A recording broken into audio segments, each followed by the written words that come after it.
Good morning, everyone. Uh, Welcome to the webinar on cybersecurity training and auditing for smart grids. First of all, I want to sincerely apologize to the participants for not being able to join this seminar or this webinar by our director because at the last moment he has to go some important meeting. So with this, I will be the moderator for this webinar. I am Tanjin Jamso, a research fellow at SAARC Energy Centre. So before we begin the presentation, I will give a brief background of the importance of organizing this webinar. So basically, SAARC Energy Centre, since its establishment, is conducting various studies, trainings in energy sectors in the region, and we are also reaching wider audience to webinars for the benefits of the member states. So, ladies and gentlemen, power systems have undergone remarkable transformation over the past few decades. Traditionally, electricity grids were designed as largely isolated systems with centralized generation, limited automation, and minimal digital integration. Now, the global transition towards clean energy has accelerated the evolution of conventional power grids into smart grids. This modern system integrate renewable energy, advanced metering infrastructure, Internet of Things, artificial intelligence, and real-time data analytics to improve efficiency, flexibility, reliability, and resilience. While digitalization has significantly enhanced grid performance, it has also transformed power system into highly interconnected server physical system. So millions of smart meters, intelligent devices, sensors, communication gateways now serves as a potential entry points for cyber attacks. Now, energy security is broadly defined as ability to ensure reliable, sustainable, and affordable and resilient energy system. Cybersecurity has therefore become a most essential pillar of energy security. Recent events highlighted the growing concerns. For example, following the widespread power outage in Spain in 2025, authorities initiated comprehensive cybersecurity audits of numerous renewable energy facilities after identifying concerns that some smaller renewable energy power plants lack adequate cybersecurity protection. The countries of SAARC region are also rapidly increasing renewable energy deployment, digital infrastructure, and cross-border electricity cooperation. So as the system becomes increasingly interconnected, digitally enabled cybersecurity risks will continue to evolve. So addressing these challenges requires integrating cybersecurity consideration into every stage of power system planning, design, operation, and maintenance. So for this webinar, we are privileged to have two distinguished regional and international experts with us. Dr. Burhan Haider from the United States and Mr. Tafid Rahman from Bangladesh will share their expertise on cybersecurity challenges facing smart power grids and the critical role of cybersecurity auditing in ensuring secure and resilient grid operations. So, for the benefits of the participants, now the session will be first the presentation by the two speakers. It will be around 50 minutes, and after that, it will be around 15 to 20 minutes Q&A sections. So with this, now I welcome Dr. Buran, please, you can start your presentation, please, Dr. Buran. Yes, thank you, Mr. Tandin. Let me start sharing my screen.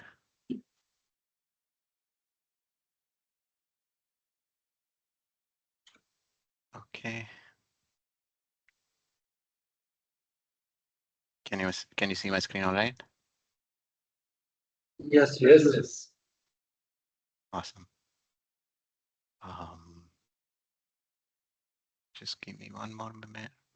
I'll sort my screens out and we should be good to go. Great. Thank you so much. First of all, thank you so much for this opportunity. It is really an honor to present to a wide audience, and I'm originally from India, so kind of makes sense for me to be involved in this. I'm currently a cybersecurity. My name is Burhan Haider, a cybersecurity engineer at the Pacific Northwest National Laboratory in the state of Washington in the USA. I did my PhD in cybersecurity of smart grids from the US, and now I have been working in this field, researching in this field for about close to 4 years. So let me begin with the presentation itself. The presentation today is going to be about briefly talking about cybersecurity, an overview of cybersecurity of smart grids and how the digitalization risk in smart grids can be transformed into cyber physical resilience of the grid, which Mr. Tandon already touched upon um, briefly. So the agenda of the presentation is going to be I'm sorry, I'm trying to keep a track of time as well so that I don't go over time. Um, and also, I have a cough. If I mute myself at times to cough, please don't mind. But the agenda today is that I will go over, briefly talk about how how smart grids, what is the system architecture of the smart grids, or briefly give an overview of smart grids, and then what are the risks, cyber risks involved in those in the smart grid? How can it be attacked? What would it be its physical impact? How can we defend from such cyber attacks? And then how can we validate if we have defense strategies? How can we validate those strategies, and what would be our future roadmap? So basically understanding the system, why the risk is growing, how attacks happen, and what can go wrong if the attacks happen. How do we defend against those attacks? And once we develop defense strategies, how do we validate that, and what is the way forward? So moving to the next slide, first of all, to briefly give a motivation of why smart grids became digital itself, because traditionally smart grids used to be not digitized in the sense that they did not, it was just a physical system and there was no cyber system involved. But nowadays, I am seeing these notifications come up. I hope that's not coming up on your screens. Um, so pardon me if that is happening. But anyway, where was I? Essentially, like why digitization happened in smart grids, what was the motivation behind it is essentially there was a need for better visibility, a need for faster controls of the new kind of paradigm shift where we were moving towards with the uh, increasing populations with the low demand is also increasing. It is diversifying. So is the generation. So we need better visibility of the load and the generation. We need faster control of those because of how dynamic our system is. And obviously, we always need the system to be very reliable. We don't want power cuts, for example, because eventually the function of a smart grid is to supply electricity to its customers or the people.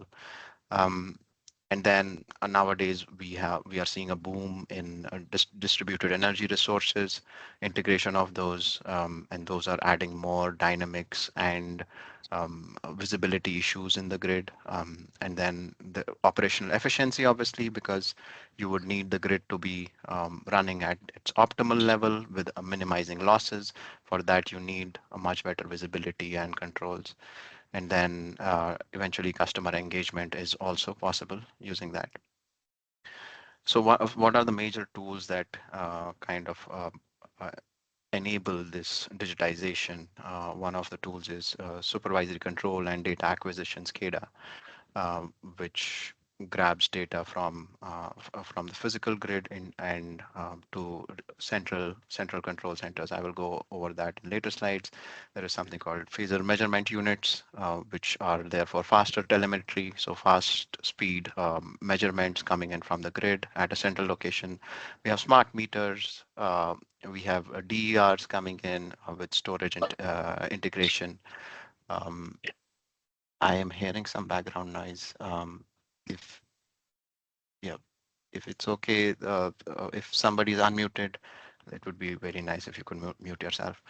Um, and then with DERs, there is more intelligence involved, and we are also doing more forecasting of loads, of generation, and then analytics. So this is the motivation of why the smart grids became digital.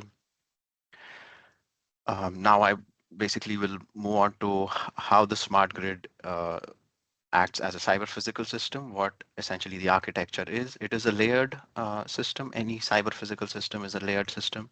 There on the right hand side, you can see there are physical processes that define the um, uh, this is derived from a Purdue model, which is something very commonly a Purdue model for industrial control systems, which is very commonly used to define the architecture of cyber physical systems, especially power grids.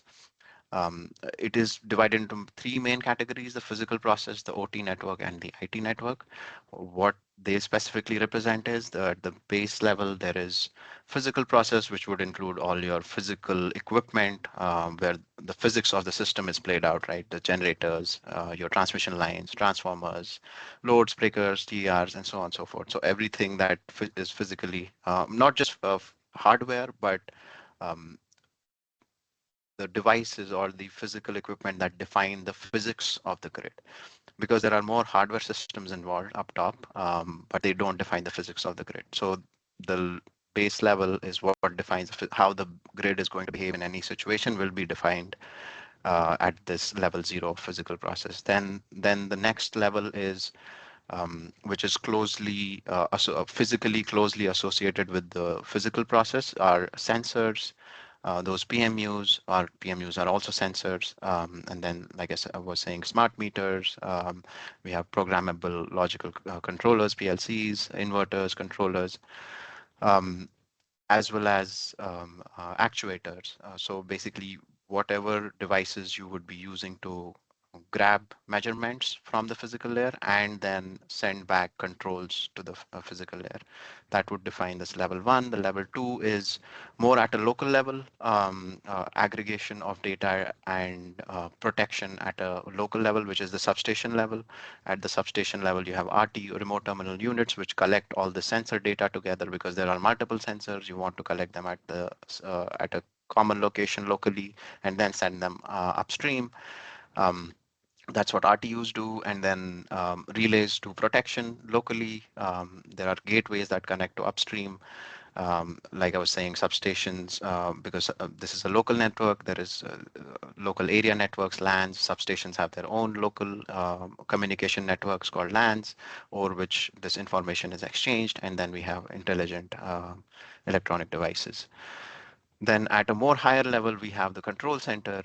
So this level 2 sends data further up and receives data back from this level 3, which is at a more central level. It could be regional, it could be um, um, um, at a more national level, or things like that. Like, depends on what kind of situational awareness you want to have. So you have energy management systems, advanced distribution management systems. So for transmission systems, you would use EMS to monitor and control the transmission network. For distribution system, you would use the advanced distribution management systems to monitor and control. Then SCADA is for data collection and sending back controls. And then you have human machine interfaces, where you can actually, where the operators in control centers look at what data is being received and what is being sent back, and then other applications involved with that. And then there are um, so these three layers constitute the OT network, which is the operational technology network. And then further up, there are Level 4 and 5, which are usually clubbed together under IT network, where more higher level analytics and control go on. So this is basically where your enterprise people would be doing business level, management level analytics, and like for example, their own laptop. Somebody goes into an office who is responsible for the grid, and they would be looking at their laptops or things like that. So this is basically exposed to the internet, and also there are more higher level functions involved here, which I don't want to go into the detail of. And then where does the cyber risk come into the picture? Now, because these systems are, like I said, connected through these networks, communication networks, as well as there are multiple layers. Like let me go back to the previous slide. There are so many layers and so a diverse set of hardware, software, all integrated together over different networks, which is basically a wide area network or local area networks, basically communication networks and internet as well. So those systems bring in more cyber risk. So there are, because like I said, there are more communication, there are more devices being added, those sensors, actuators that I was talking about. Um, and then since more devices are there, there is more of those sensors, actuators. You get more data, and you use more software to analyze that data. There is more automation as well, given that we want to automate this system operation to optimize it.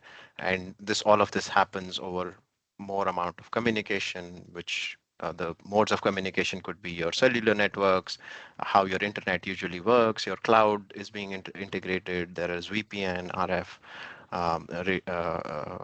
RF technology for physical access and things like that. And then more third parties are being integrated into the grid as well, because we have more vendors who manufacture these devices, and they need to the vendors who manufacture these devices are a lot of time proprietary, and also because they have subject matter expertise, they need to access those devices remotely, and troubleshoot any issues if there are any issues, and then other cloud services and things like that. So this adds more surface area, attack surface for cyber attackers to get into the system. So if the devices are not properly secured, your software, your communication, your automation processes, and these third-party access, if these things are not properly secured, because there's such a diverse and large volume of devices, software, hardware, everything together, it poses a big cyber risk in the system.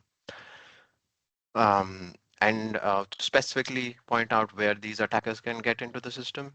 For example, you have enterprise IT, like I was showing at the top level in that Purdue model. You have a level 5 enterprise. So something that happened in Ukraine 2015 and 2016, where allegedly Russian attackers attacked their grid. They got hold of their enterprise IT. They for 6 months, they basically were doing reconnaissance, in the sense they were just monitoring what is going on, and they were able to get credentials, and they were able to then log into their enterprise systems, and then they would also, because they got credentials, they were able to get a remote access into their systems, and those remote access to the systems would mean that they had access to control system applications. And from there, they were able to communicate with the lower level devices, the RTUs, relays, as well as you can have edge devices, which are also accessible through that. And then the cloud and vendors that I was just talking about, if this is not secured, this can be a possible attack scenario or a surface. And then communications, obviously, you have cellular, wide area networks, and things like that. If cyber attackers can get hold of the system from. So moving on, so why are cyber attack? What are they trying to achieve, the cyber attackers? So first of all, like I was saying, in that Ukrainian attack, I'm trying to map this to a actual cyber attack problem. If I will briefly touch upon some practical examples later on in the slides. But this Ukrainian cyber attack problem is very kind of relevant to all of the cybersecurity and what holes there are and how those can be filled. But for example, one of the first things cyber attackers would do is they would get into the system and try to steal data. And this would include their credentials, any passwords, usernames, and whatever the system information they can get from that, right?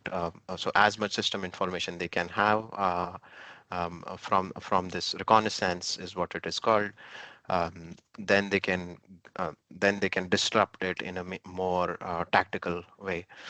So after they get this information stolen, then they disrupt, and then they can disrupt the communications to enable loss of availability or even the um, um, or even the situational awareness, basically.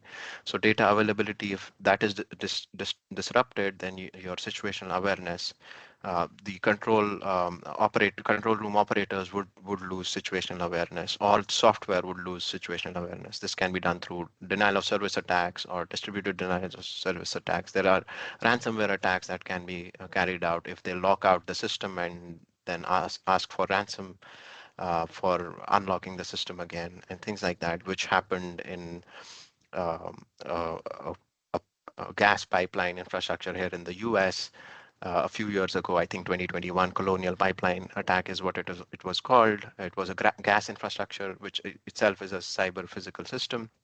They were able to uh, block the whole system, and was asked for ransom, and there was a lot of loss due to that. Um, and once they do that, they can to hide that, basically to not allow the stakeholders to know, or the control center operators to know whether an attack has actually happened. They can falsify that data, so basically masking that data, but everything is okay. They're actually attacking it in the background, but they are in the front end. They are just trying to send false data that everything is okay, or replay previous false data, or suppress any alarms and things like that. And then once they do that, they can easily send control commands to trip circuit breakers that would open a transmission or distribution line, or change set points of generators that would reduce your generation, or things like that, and other kind of controls they can carry out. And then eventually to delay the recovery of the system, once the grid operators get to know that the system is under attack, to delay that, they would basically delay that recovery by wiping out some data, locking. So for example, in that Ukrainian attack in 2015, Ukrainian cyber attack, what they were able to do was they blocked their telephone line. So the substation operators were calling people higher up, that we are seeing something weird happening. Their screens were moving on their own. Their mouse was moving on their own. They could not do anything. Their systems were kind of locked. But when they tried to call somebody up there, they found out that their telephone lines were disrupted. Basically, they're jammed by the attacker. So that kind of delays recovery as well. So those kinds of tools are what attackers can also carry out. And then let me briefly go over this, not in too much detail. I feel like I'm taking too much time on these slides. Basically, for stealing of information, in this slide I was showing stealing, disruption, deception, or control, and delay in recovery. For stealing, they get initial access, which is called a reconnaissance phase, like I was saying, and then they would move into the OT systems, I was showing in the Purdue model, from basically IT network into the OT network, and then manipulate those measurements and then change controls of those devices or inject false controls of those devices, and then that would cause outage and cascading of outages and things like that. So before attackers are what our defense approach should be is, before attackers can do this, we need to disrupt them, disrupt this chain, because this if we disrupt this chain at some particular level, we will be able to prevent physical consequence. And briefly to talk about, so how do we defend the system, right? And to briefly talk about, this isn't just typical IT security for the grid. The grid cybersecurity is different. Why? Because one of the reasons is that in IT you would try to secure your data more, which is called confidentiality. But in grid, you would want the data to be available and the data should be correct. That is given more preference than confidentiality, because you want the system to be running in real time with the correct information rather than the data being stolen, which is also important, but not as important as availability and integrity. Integrity meaning that the data should be correct. And in security, it's the best effort availability. Like to their best, they try to make this system available, but the grid has to maintain real-time constraints because of the physics of the physical system.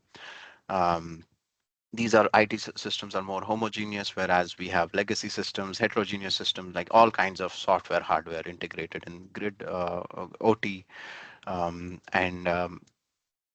And this is, like I was saying, this is more physics-based operation. This is more workflow-based operation in IT. And then if you have a backup of the IT system, you can uh, pull down your current system, which is attack, pull up the backup system, that would work. But for grid, that won't work, because you need to have proper recovery processes tested before you can do any kind of backup system. And the hardware itself can obviously not be backed up.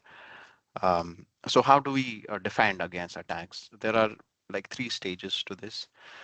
One of the stages is the planning, where you, before any attack, basically where we are right now, is we should plan for the grid to be more secure, right? And that would involve do a risk assessment of the grid. I will go into these stages in more detail in the upcoming slides. You would do risk assessment, like how risky is the system, in the sense like how much of um, attack surfaces are available, how much security, how many security holes there are, and things like that. I will talk more about that, but vulnerabilities and things like that. And then do attack defense modeling, and then how critical the assets are, analyzing that, and then prioritizing investments, right? You would choose your most critical assets and then invest in those assets to prioritize. Basically, if you have, because we have limited budget, we don't have infinite budget. We want to prioritize how to best use that budget to secure the grid. So this process helps in that. And then during, if for example, during operations, once you are done with the planning, during operations, you would want to keep monitoring, and if there are any attacks, you want to have tools that would detect such attacks, have good situational awareness. If one thing goes wrong, you can verify if that thing through other kind of measurements, if you have redundant measurements, things like that, and then have proper incident response processes. And this also includes how would you respond to an attack if it was to happen. And then eventually for building resiliency, so this is after if God forbid an attack was to happen, what would how would you recover from that?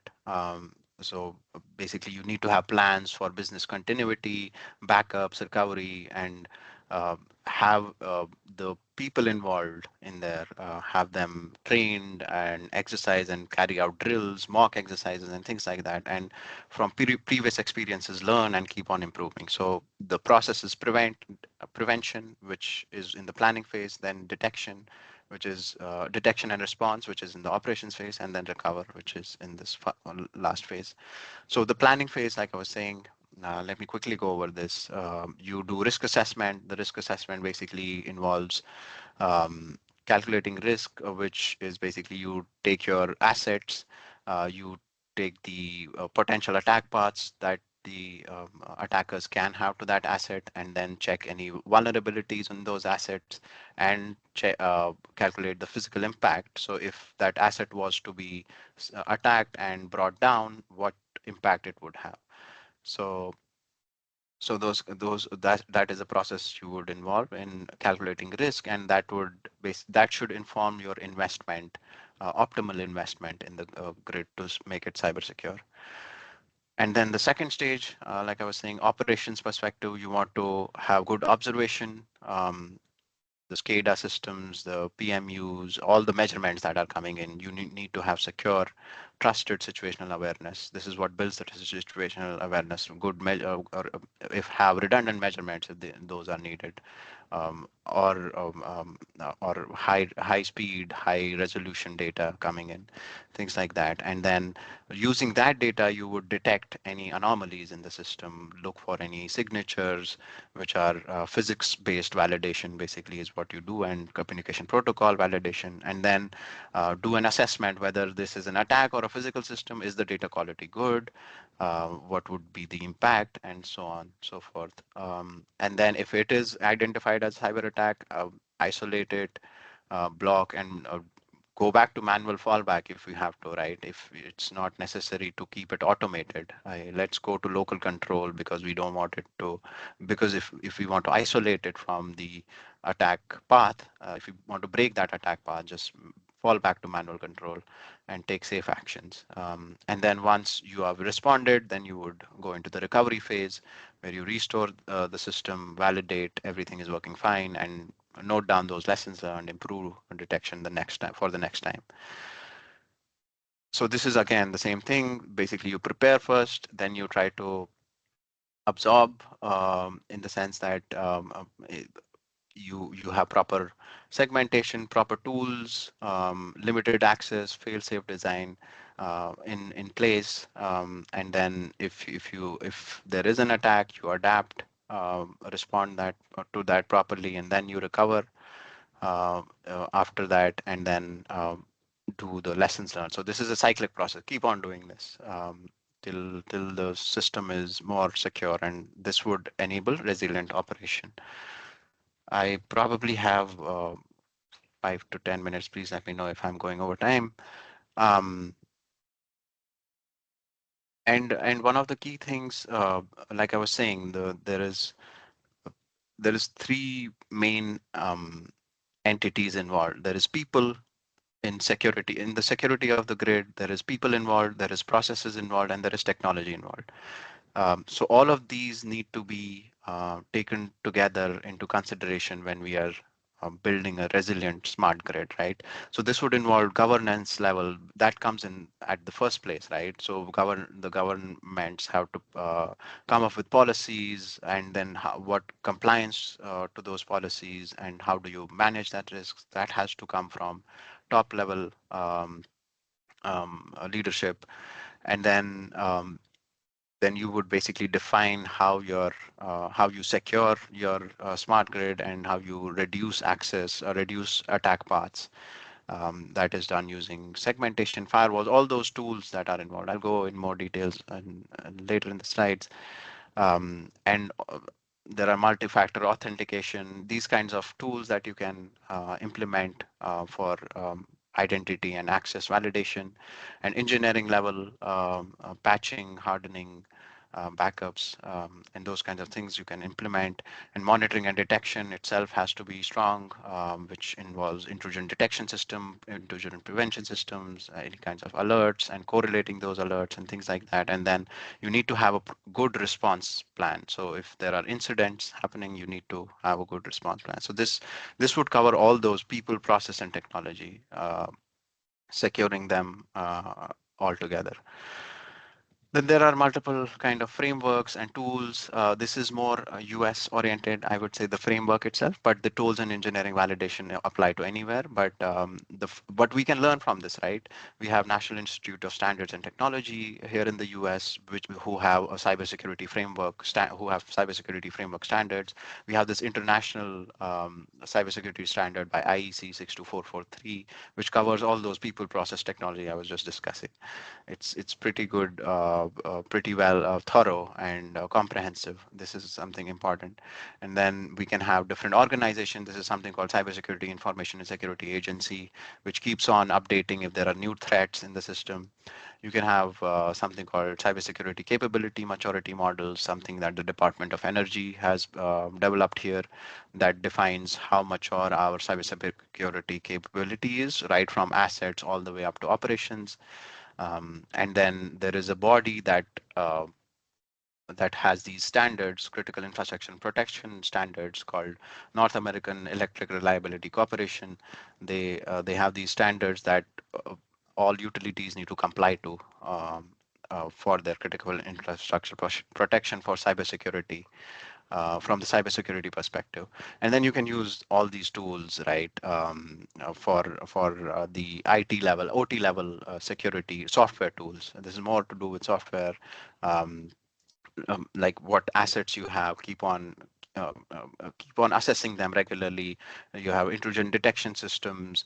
You have SIEM systems, which are basically system and information event management, or I'm forgetting the full form of SOAR, so pardon me for that. But you can have protocol analyzers, OT endpoint, and those kinds of tools. These are just a few examples. And then at the engineering level, you can have all these power system simulations, co-simulation, HIL test beds to validate those defenses we create, right? Digital twins, cyber ranges, and use data and ML analytics for validating whatever defense technologies we build. Let me go to the next slide. Let me skip this, but this is just talking about that test beds and lab scale testing and validation of defense and attack and defense experiments is very important. We can do this at lab scale through simulations and hardware in the loop devices, real-time simulations, and actual communication and control layer emulation and things like that. And like I was talking about earlier, Ukraine power grid in 2015 and 16. Let me actually skip through this because I think I might be over time. But I kind of went through what actually happened here. Again, this ransomware attack I was talking about, and then there are if there are third-party vendors, then that also creates a problem. If there is cloud integration, that also creates a problem. And we can have multiple lessons learned from these. I had a very basic practical roadmap for this particular, which is very relevant to this particular audience, given that this is a SAARC webinar. What can we do? We can focus on these foundational things, right? Risk assessment, governance, all those tools, segmentation, multi-factor authentication, how can those be implemented? And then how much visibility we want in the grid and how much we want to basically how much information we want to put out there and how much threat intelligence, how do we assess threats continuously, detect anomalies. That is like phase 2. And then in the third phase, you would have something resilience phase itself, like do we have proper tabletop exercises or those mock drills and trainings, recovery testing responses, and so on and so forth. Are those properly built? And in phase 4, you would basically test whatever solutions you create here, you would test them, do exercises, do collaboration, and so on and so forth. This would strengthen the resilience. And what does the future look like? There is something called zero trust OT access, like don't trust anybody till you validate them. Physics aware AI is coming up. Basically, you build AI tools for anomaly detection and those kinds of things, detection and mitigation, but that should be based on physics of the system and not just data, like the IT data. And then secure the DERs, because there's those that will become important as they are growing more DERs into the system, have those testing systems, and then collaboration is a very important point. So these are some takeaways. Let me skip through this because I don't think we have much time left, and I'll skip through this, and thank you. I think we'll have questions later, so I'll stop sharing here. Thank you so much. Thank you very much, Dr.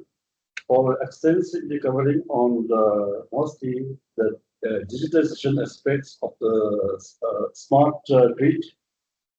With the digitalization, we have touched on the various cyber risks associated and some of the strategies you have pointed out. I'm sure it will be useful for the participants, especially for the SAARC region. And some of the roadmaps you have mentioned will be useful for us because in this part of the world, especially in the SAARC region, we have to, the things we are in the process of adopting the transition of energy, and these things will help mostly the policymakers and the experts to get some views on the importance of addressing the cyber security threats for the modern energy transition. So with this, thank you very much, Dr. Please let us for the Q&A section after the next presentation. Thank you. So our next presentation is from Mr. Tawfiq Rahman. Mr. Tawfiq Rahman has, I'll give you just a brief introduction of Mr. Tawfiq Rahman. Tawfiq Rahman has more than 11 years of experience in energy audits, energy management, renewable energy systems, policy formulation, and capacity building. He is currently working at the Sustainable and Renewable Energy Development Authority, Government of Bangladesh, and he has contributed a lot and in national initiatives such as the Energy Efficiency Regulations, Green Building Certification, Energy Management Guidelines, Appliance Leveling, Electric Vehicle Infrastructures, and Energy Efficiency Benchmarking. So with this brief introduction, I would like to request Mr. Tawfiq Rahman to go ahead with your presentation, please. Thank you very much. Good morning, good afternoon. Sorry. So thank you for actually nice for my, what I can say, for me, nice things, nice words for me. So let's begin with my lecture. Am I audible with you? Yes, yes. Can you share your screen, please? Yeah, I am sharing.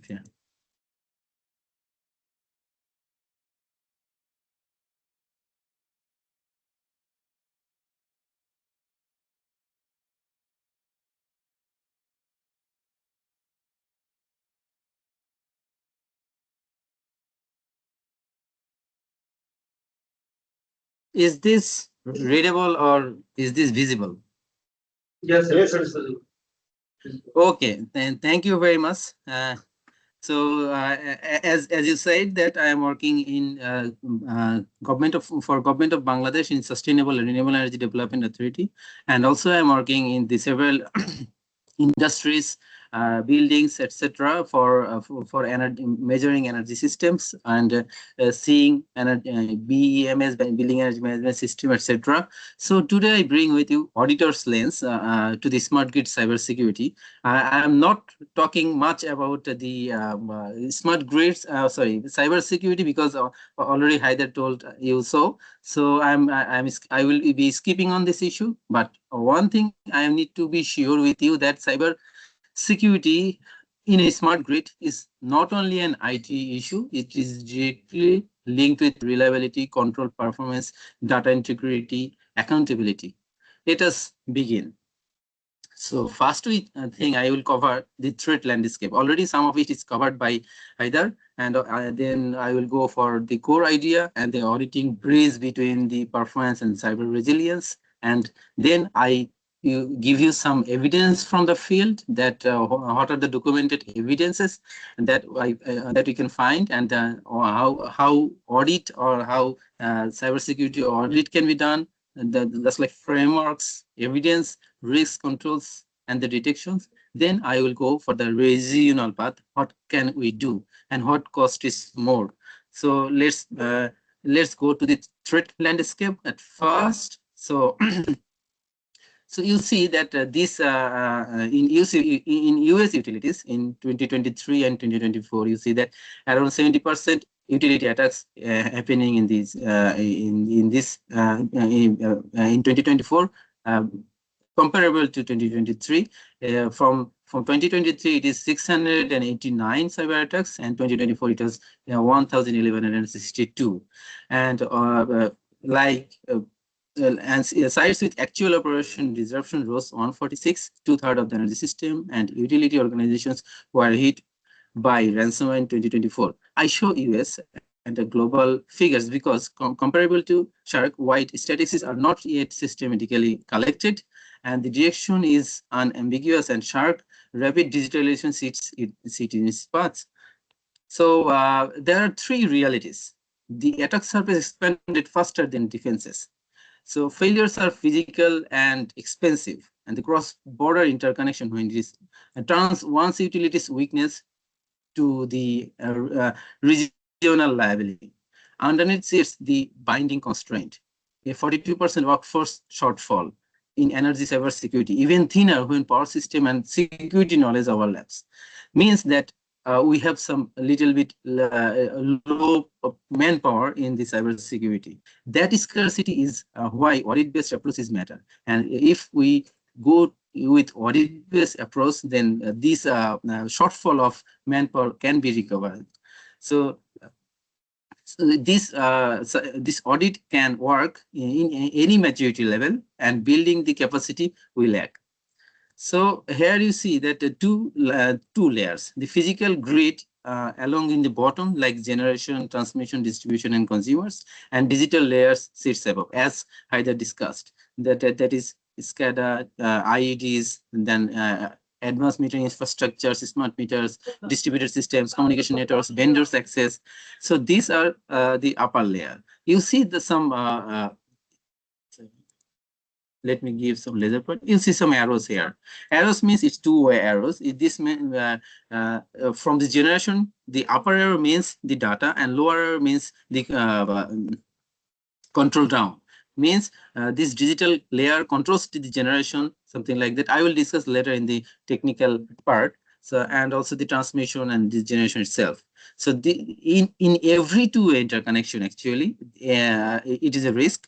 One of my assessment is I found that 80% of the solar inverters are rated high and critical for which is exposed to the grid. You see here that two kind of communication is working here. Like one kind, it is the solid line, is the electricity flow, and the dotted line is the communication flow. Everyone in the system, if it is smart grid, should be connected to each another. So every way possible, and to ups and down, and means data comes and data goes, and the controls will be there. So so it is really challenging, and as I said, and as Haider said, that the attack surface is getting huge. So it is now actually we need to get more concern on this issue. So what are the threats that matters written as consequences? Means that it is not techniques. Threat should be written as consequences. First, for example, false data injection, which sometimes we call it. Sometimes we see that wrong dispatch or billing losses, and ransomware on IT utilities. That sometimes it is frozen bill, like delays in the restoration, SCADA and image intrusion, like unsafe switching or force outages, denial of service that Haider said already. So operators in this case go blind. They cannot communicate to each other, and manipulated relay settings. Sometimes the OT setups, some protection defeated, and the equipment in risks. So what are the core idea behind this? I can the central thesis is like we treat the performance and cyber audits as two professions, but both of them are integrated in the same evidence, the same log, asset registers, communication records, change trails, And the operationally vital point is many cyber risks first surface as performance anomalies. Sometimes we found that it started with performance anomalies and impossible. Sometimes like it is impossible meta value, like some slow commands, a configuration that nobody changes. Like performance audits is an early warning system actually, and for most SAARC utilities, the more realistic place to start. There are 6 dimensions for the smart grid. With 1 to 3, first in the first level is 1 to 3 at the classical one, that is based on reliable, like SAIDI, SAIFI, restoration. SAIDI means actually the average interruption duration index. It is the on and off load shedding and load shedding duration. It is based on the load shedding duration. And the another one is SAIFI, like average interruption frequency index. I mean how many interruption happens in a year. So, and how the restoration is working on. So first 3 is the classical one, and the power quality and communication. And 4 to 6 is like cyber relevance, like data control and cyber resilience. So the data should be accurate, and that should be synced very clearly and very frequently. And the integrity, command timing, and configuration change sometime happens. It should be controlled. And cyber resilience, that is all we are thinking, always should be visible and always accessible, and logging and backups. So first 3 will tell you grid health, and the last 3 will tell you whether you would even notice an attack. So performance gaps are really is the early cyber warning. Sometimes performance gaps are happening. Each row is a routine audit findings and a cyber meaning. So incomplete inventory, unmonitored entry point, then poor time synchronization, can be false data, can be undetectable, unexplained configuration changes, maybe unauthorized access, missing SCADA or ID logs, means no forensic readiness, untested backups, ransomware become the crisis. Backup should be tested always, and the unprioritized alarm flood. Sometimes I have seen in different facility that there are so much alarm is blinking, but nobody cares on this issue because they thought that these alarms are actually are giving them trouble, so they don't look or don't test on this issue. So these unflooded alarms, these flooded alarms, sometimes we should take seriously, because these alarms may be some alarms from the utility that need attention. So so it is exactly happened in the Ukraine, and so none needs to penetrate tester, and all needs the disciplined auditor. I mean, all is we thinking that auditor should be there for cyber risk signal and audit findings. So I have talked about the framework, but let us look what actually happened and what is its cost. So in the Ukraine, that is in 2015, the first blackout by cyber attack. So the 3 Ukrainian distribution utilities, 2025 to 25,000 customers, around 30 substations switched off remotely. 1 to 6 hours or outage happened, and when it is stressed, the chain was the phishing malware into the IT access control, and later it is moved to the VPN into SCADA. Then breaker opens by hand, remote access by multi-factor authentication and segmentation. Some kill disks, wipes, and UPS disabled UPS, and telephone denial of service on call, and comms resilience has been tested, and also even every step maps to the standard audit control left unchecked. Here you see that if someone checks on this issue, then it cannot be happened. So this whole argument provided by this real event. So we need some authentication, multi-factor authentication, segmentation, mostly segmentation to OT and IT setup. So this example has been already talked by Haider, the Colonial Pipeline. It is in the Texas. Around 4.4 million ransom has been paid, and 5,500 miles of pipeline has been shut down for 6 days. and this pipeline has been transporting around 45% of the East Coast fuel. So in this case, OT pipelines was never compromised. There are three layers of things you say, then OT and then IT. OT has never compromised. Ransomware hit actually on the IT billing, and OT was shut down precautionary because OT and IT were not segregated. It should be segregated. So one thing should be mentioned, that legacy VPN account with with no MFA, actually multi-factor authentication has actually caused these things. So it should be clear up that OT and IT setup should be really segmented. And now I am saying the economics. The economics because policymaker fund consequences, right? In the IBM 2025 study, we have seen that average breach around cost 4.44 million globally, energy cost around 4.83 million, and industry loses around 5 million. Their average grid scale operational incidents runs faster than with outage, equipment and restoration. The encouraging fact that if we can prevent this, then 1.9 million can be saved, and the breaches can be recovered and contained within 80 days faster. Prevention and faster detections are dramatically cheaper than reaction. Most detection capacity comes from audit-driven visibility, not the hardware. So now I am thinking about the audit methods. So in this audit method, I found 7 steps audit framework. So define the scope at the first, including the vendor access, of course. Then map the assets, where the assets we have, and flow the owners and the links.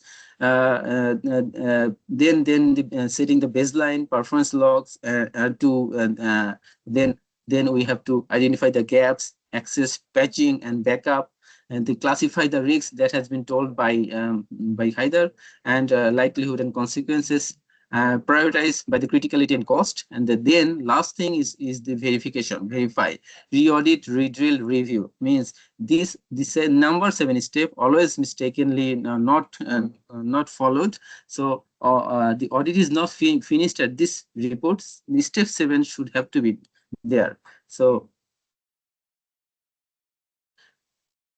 now evidence, we have found evidence, 3 families of evidence. So first thing is it should be evidence based, not should be opinion based. So first thing is architecture and assets, operation, events, and governance and responses. A tip from 11 years of auditing, the response time tell you as much as the document. When the response time is very clear, then we can see that that it is okay. And if the utility cannot produce within information within days, the absence itself is critical finding. Because when you go to the audit and ask for some data from the SCADA data or the tags of the SCADA, then they should be readily hand over the data to us. Otherwise, if it is difficult for them to find, it is a findings for us that the cybersecurity is not marked. So risks should be classified by criticality, of course, not by fear. That this risk is very critical, I need to find this, not by fear. We may fear some risk, but it should be critical. I have given some example here that what would be the critical kind of risk. Like first is the blackout, the unsafe switching, cross-border impact. Then high risk could be control center, substation restoration capability. Medium risk could be data quality reporting and localized operation. Low risk is the administration and documentation gap. So so a finite budget spent uniformly is wasted if it is not being properly classified. So not every cyber gaps deserve the same investment. Budget must follow the criticality. Budget should be based on the criticality of the event. There are 3 control families. Governance is the first, of course. Technology without ownership decay, technical investment, and segmentation, multi-factor authentication should be everywhere. Monitoring, patching, tested backups, operational train to the operator, drills, alarm prioritization, tracking, limited in the budget. 3 words actually: visibility, access, and recoverability. This they map directly to what failed in the Ukraine and colonial. So here I go then I detect some other things like the auditing finds in the gaps. Detection catches the live attack actually. Audit is finds the gap. Detection is the live. So the number in the industrial sector, it takes on average 190 days to detect a breach and 73 days to contain it. I found it from the IBM. So in total 272 days, a attacker can reside itself in the grid. So they have enough time to planning. So in the Ukraine, reconnaissance ran for months, and 4 things monitor watches in the operational technology. For example, network baselining, flag the unexpected device or protocol, command anomalies, choosing outside normal sequence or operator's profile, data integrity checks, impossible meter values or clock drift, and prioritize alarms by so alarm signal does not go down. The failure that compounded in Ukraine, the audit defines the baseline of normal monitoring enforces in every second. So right now, finally, actually, what this means in our region, the standard, maturity, and the recommendation. So in the real scenario, in the left side, in the regional success, Pakistan Petroleum Limited mitigated to in a 2025 Blue Locker ransomware attack by immediately isolating the IT systems and maintaining the segmented, secure operational technology, so resulting a zero operational impact. Conversely, in the Southeast Asian provider targeted by Nightspire suffered 18 days of downtime and paid around 18 million ransom due to a flat network and destroyed backups. In the right side, this is clearly marked in the illustrative, so not really a utility, but the audit pathway, finding risk, action, outcomes, absence from the action list, then expensive hardware. Resilience comes from visibility, discipline, and verification. In Bangladesh, why risk is immediate? In Bangladesh, let me tell you about in Bangladesh. It is not a theoretical one right now. We have great digitalization like SCADA and automation, digital substation, smart and prepaid metering, expanding the solars, distributed energy systems, inverter-based asset, increasing cross-border electricity trade already active. This is enough for a clear cyber attack, because if it is all kind of placed in one place, and as the smart metering is here, so everything connected to each other. So it is currently the smart grid is exposed actually. In the SAARC country, the member countries have different grid maturity level. Shared interconnection creates shared cyber risk. One weak control point can affect the regional reliability. So it is now immediate. It is now need the immediate attention. Digitalization actually improved the efficiency, but in every connected assets must be mapped and monitored, secured, and verified. So one thing that let's say the demand response and smart meters. So in Bangladesh, actually 1.06 million smart meter has been installed by DPDC, and 1.9 millions of based on 1.9 million. It is they have targeted to go down the last 5 to 7%. So for this demand response. So demand response means actually shifting and shading the load on the grid or price signals and turning consumers into a controllable resources that flatten peaks. Smart prepaid meters are the data backbone, and two-way meters with remote control, read, remote connect and disconnect, prepaid vending, and temper and outage telemetry. Bangladesh today, DPDC really done this, but it is they should also know that what are the risks. Every meter should is a endpoint, and the remote should an endpoint for the cyber attack. And audit must verify who can issue a command and how it is logged. Taking about the like grid stability, automatic generation control, governor mode operation, and nuclear bans. So here for AGC control center continuously trims generator output to hold 50 Hz frequency and balance the supply with demand. FGMO governs react automatically to the frequency and historically inactive in Bangladesh, trailed in post 2014 with encouraging results. Nuclear plants in Rupur nuclear power plant is based on load and low ramp rate and the stringent margin. It needs frequency held tightly near 50 Hz. The regional rail, it is said, allowed that Bangladesh nominal frequency is 50 plus minus 0.5 Hz, but routinely it is like 48.9 to 51. And in India's IEGC band is 49.5 to 50.3. And these two grids are joined by the asynchronous HVDC back-to-back tie. So why? Because it has to be because two frequencies are not matched. The frequency, AGC set point, and governor responses are performance signal, spoofed or manipulated by threatened stability. So audit must confirm their integrity.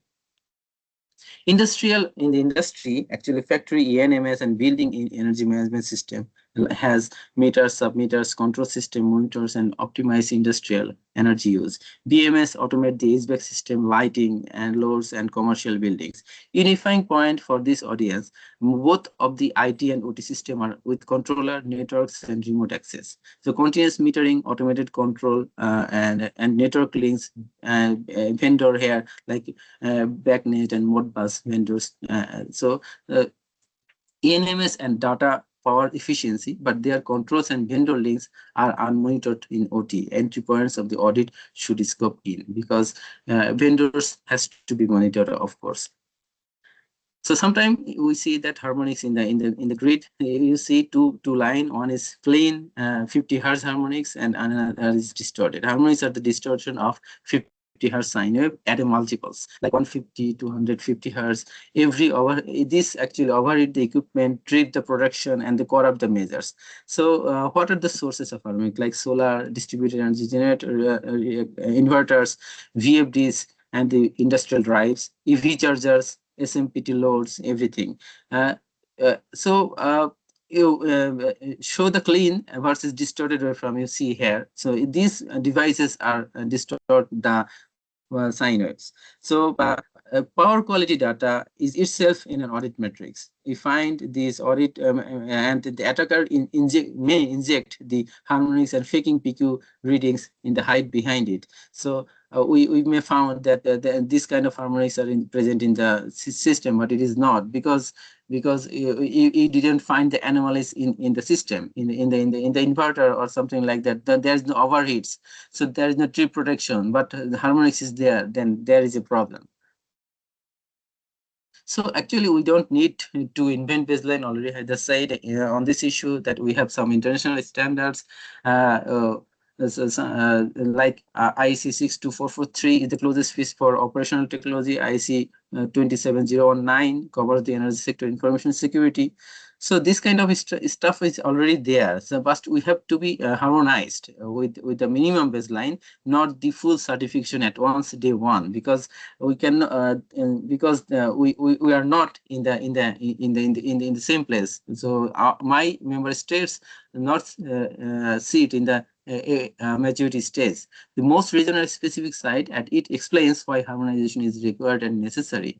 If 4-stage maturity is ladder, you see that ad hoc, that no policy, no inventory. Developing is basic control, fast audits, and define means policy, and the segmentation, MFA and audit is there, and managed continuous monitoring. Every member states are not in the same place. So actually what can we do? So you see that different people has different floors.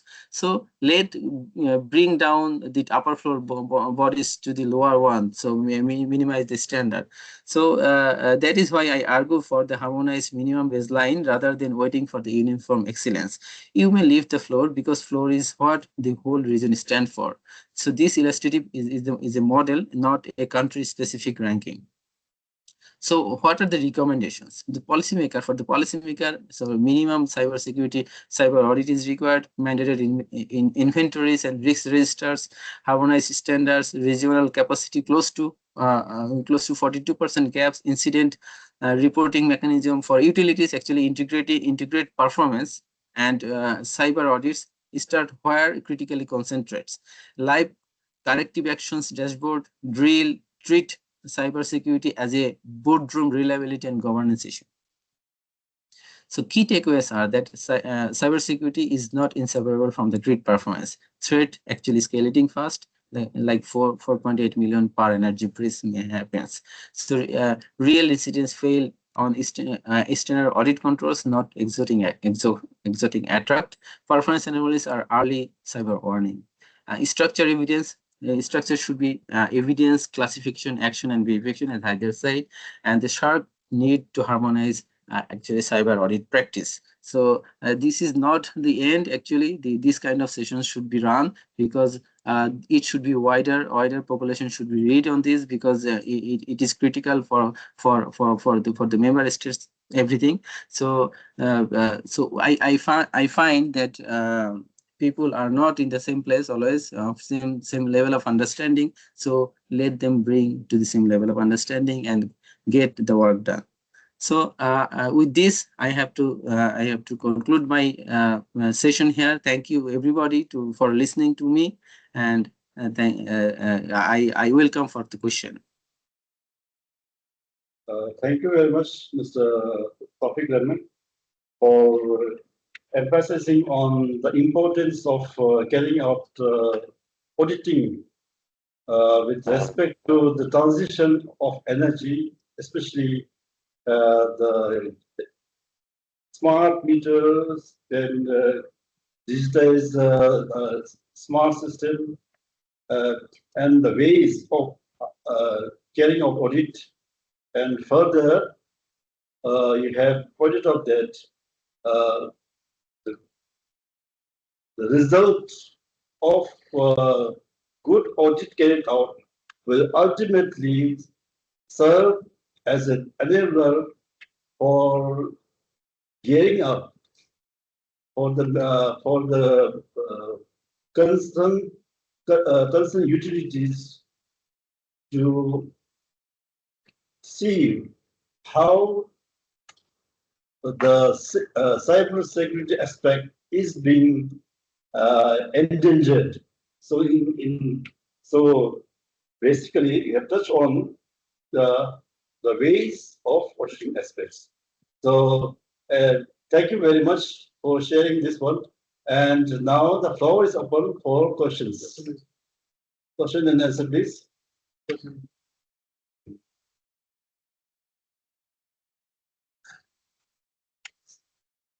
So if anyone,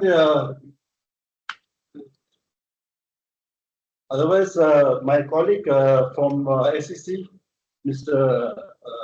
Asin Jawad will. Please. Thank you, Tandon. Thank you very much, Tawfiq and Burhan, for your excellent presentations.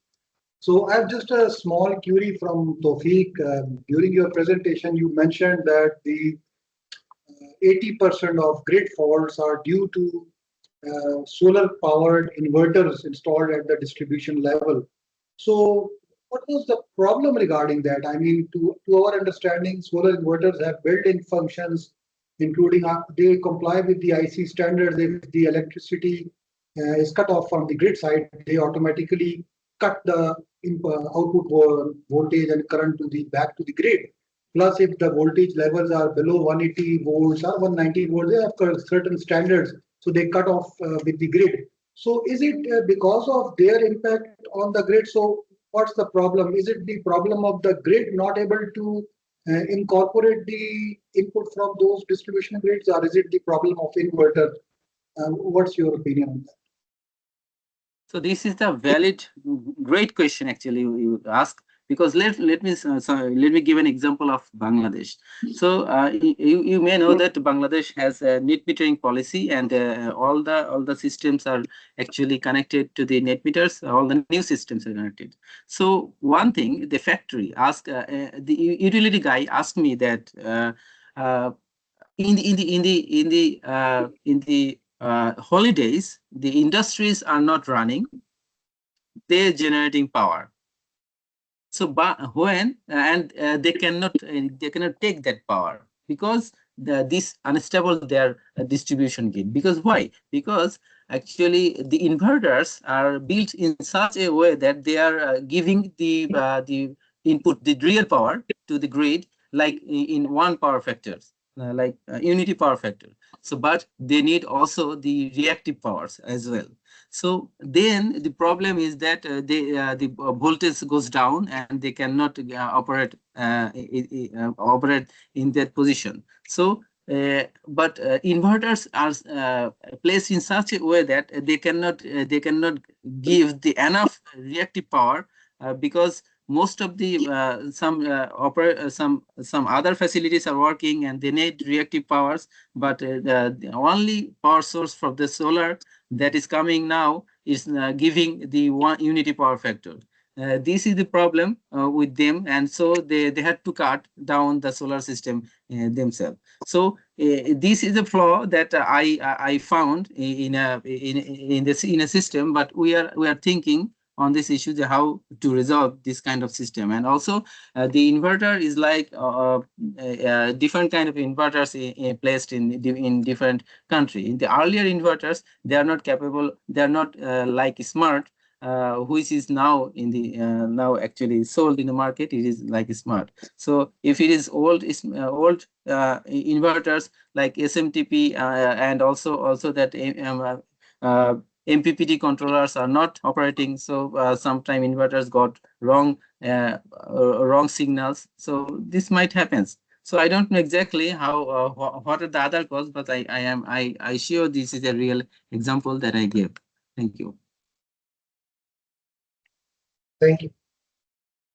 So next question, I think we'll take up from the chat forum. Do we have adequate cybersecurity policies and regulations for the energy sector? I think Dr. Byrne, you can address this question. Yeah, sure. I mean, this is a very generic question, right? Do we have adequate cybersecurity policies for the energy sector? The answer would depend on what region are we talking about, and what kind of improve or developments in the smart grid have been, like Mr. Tawfiq showed specific examples of Bangladesh, what all SCADA and development smart meters and have been implemented there. So Bangladesh, for example, would require regulations and policies that are necessary for that kind of for securing smart meters, SCADA networks, and so whatever is involved in that, even the communication networks.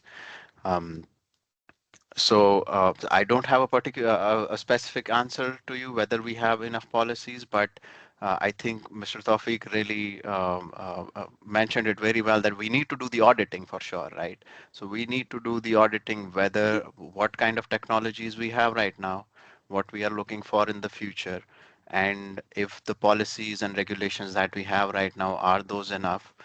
How are other countries like the US or the Europe, how are they approaching this issue? What standards and policies do they have?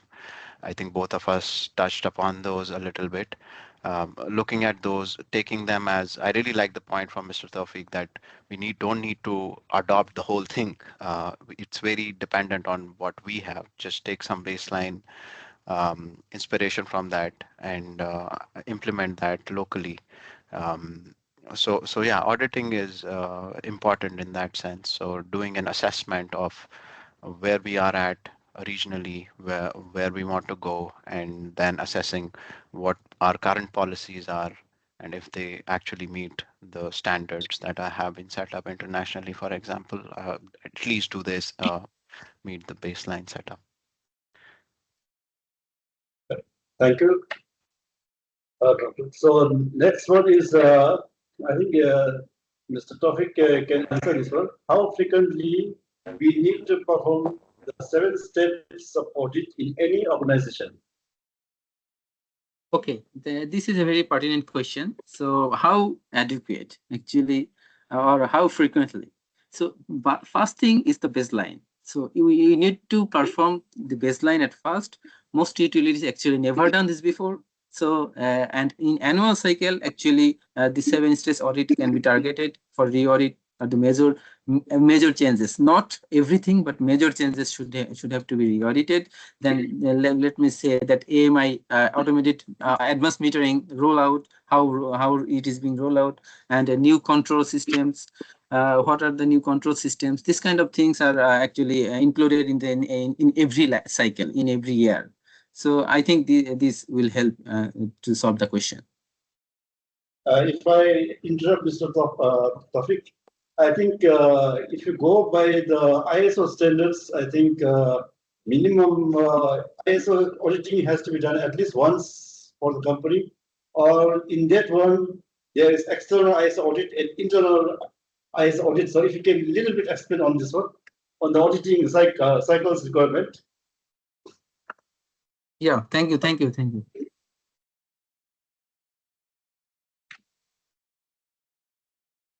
So should I go to the next one? Like, what are the best practices for protecting smart meters or the communication networks from the cyber threat?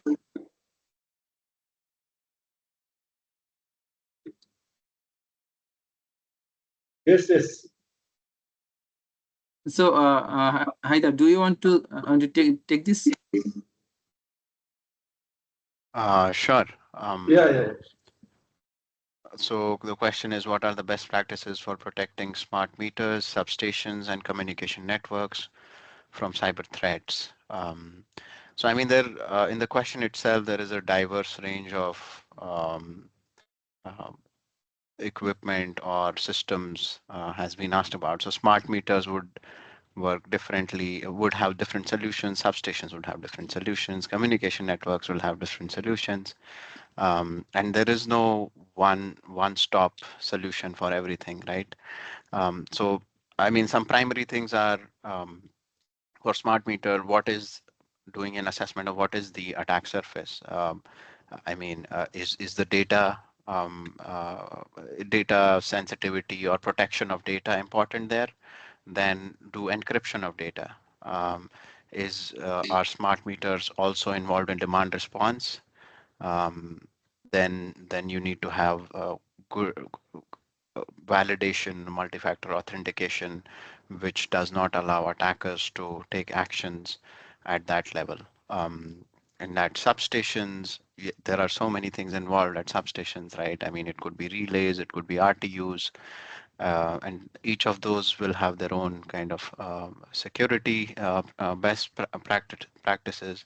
But again, I mean, encrypting the data that is coming in and validation of commands that are coming in from the control center. There is something called defense in depth, which means basically you have multiple layers of security. So if your first layer of security is breached, for example, you have encryption, but somebody goes in and decrypts your data. But then you also have some sort of validation process where you verify whether the command coming in is correct or not, or the measurements that are going back into the control center. Those, if you have redundant measurements or some sort of tools that can verify whether there is any kind of anomaly in the measurements, then those can be triggered. So having that layered having that layered defense would really help in there. And in communication networks, there are so many ways of the primary thing is to encrypt the data. Even there, you could have defense in depth, there is something called moving target defense that you can implement on communication systems, where you keep on changing the IP addresses and things like that. Again, I mean, I don't want to go into those specific solutions, but each of these, the best practices are how do you want to, what are the best ways, best tools to protect the data itself, the integrity of the data, so that you know that the data is not tampered with. And then you have like multiple layers of defense, right? So if one layer is breached, then you have a backup layer which you can rely upon. So you have more reliance and reliability and resilience in the system. Yeah, that's what I would say. So that was the last question. Yeah. Good afternoon, everyone. Thank you for our distinguished presenters. I have quick questions like in the age of AI, we are expecting more data centers across South Asia. The recent report of IEA shows that data center will be one of the highest energy demanding sector. So from the perspective of cybersecurity, how do you see SAARC reason in terms of preparedness, and what do we do in the future? So what is your recommendation? So the question is goes to both of you.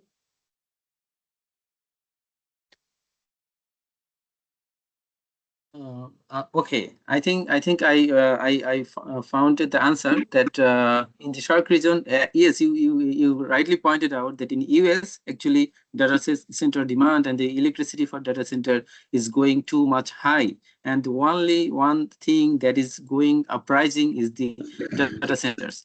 So so in our region, actually in the SAARC region, actually we are expecting two. We're expecting two, and most of the case we found that this is increasing. The electricity demand from the data-driven organization is high. So in Bangladesh, actually, it is gradually uprising, but it is not that kind of fast. But for India, it is growing up. So yes, when as we speak that when the smart grids or this kind of stuff is increasing, then attack surface is also increasing. So I think Burhan will support me on this regard. And so we need to be very careful. And the first question was the policy driven. So we have policies? So actually, most of the cases we don't. Really, in one sense, that we don't have the right policies. So what should we do? What can we do? This kind of answers we cannot find in the policy. So and also but every member state is not in the same baseline. It is in the different situation.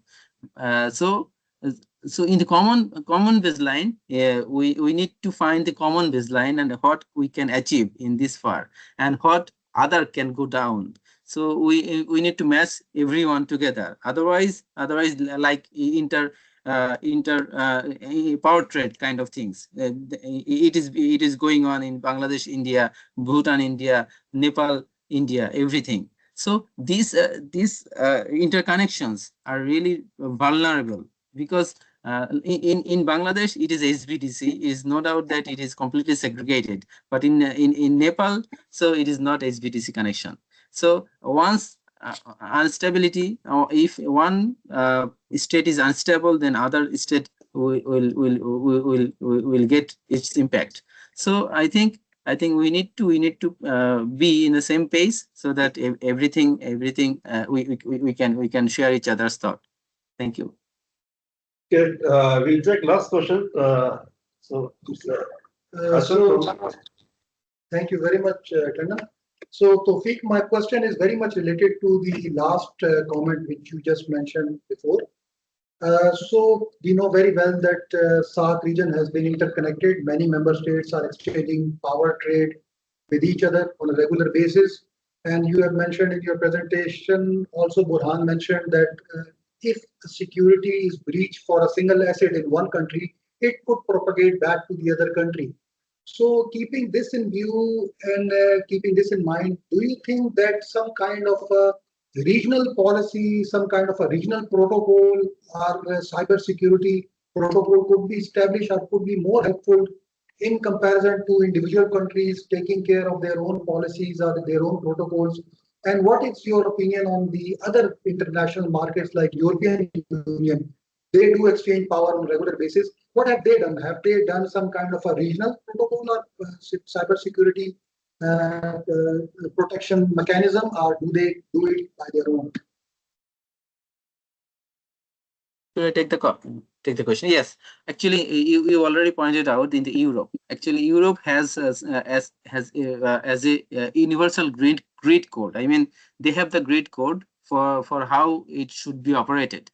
So so they are actually abided by this grid code, and in the grid code they have the policies for this security, cyber security. But in our country, and I am giving you the point that to prepare this grid code by the European countries, it is really a cumbersome process for them already. But for this region is, of course, it is really needed. But problem will be there then. How to be harmonized. So this is the problem, that yes, we need this document, we need the cyber security policy, but how we can achieve this? So it is a little bit difficult. For the SAARC, it is possible because you are working for every member countries. So you need to take the initiative on this regard, because we are all vulnerable to everyone and to everybody. Thank you. So we'll conclude this webinar. Lastly, the speakers, Dr. Burhan Haider and Mr. Tawfiq Rahman, thank you very much for sharing your expertise, and we hope that it has benefited the audience of SAARC member states.